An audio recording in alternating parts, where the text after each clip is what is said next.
అదే డైలాగ్ నేను నా సిచ్యువేషన్ కూడా సరిగ్గా సూట్ అవుతుంది, అది ఇంకోటి మార్చకుండా అదే డైలాగ్ నేను వాడుకుంటాను అన్నాడు. సంతోషపడ్డా, వాడుకోమని. అట్లాగూ ఆయన అడిగితే సంతోషంగా ఇస్తాడు ఆయన. అది గౌరవంగా ఉంటుంది. ఆ గౌరవాలు, ఆ వాల్యూస్ మర్చిపోయి వేసుకుంటా ఏంటనంటే నోటీసులు వస్తాయి. కనుక వీళ్ళదే తప్పు, అది పెద్ద ఆయన తప్పు కదా. ఆయన ఖచ్చితంగా హర్ట్ అయ్యి చేయించుంటాడు. కనీసం మర్యాద లేదా, కనీసం ఒక మాట అడగరా, నీ జేబులో వస్తువు నేను తీసుకుంటా అంటే కనీసం చెప్పాలి కదా.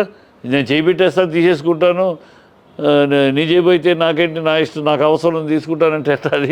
అది చాలా తప్పు, వాళ్ళు చేసి చాలా తప్పు.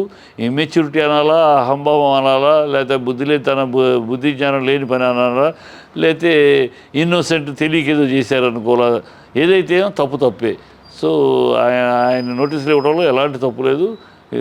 అందరూ కూడా ఆయన్ని సపోర్ట్ చేయాల్సిన అవసరమే.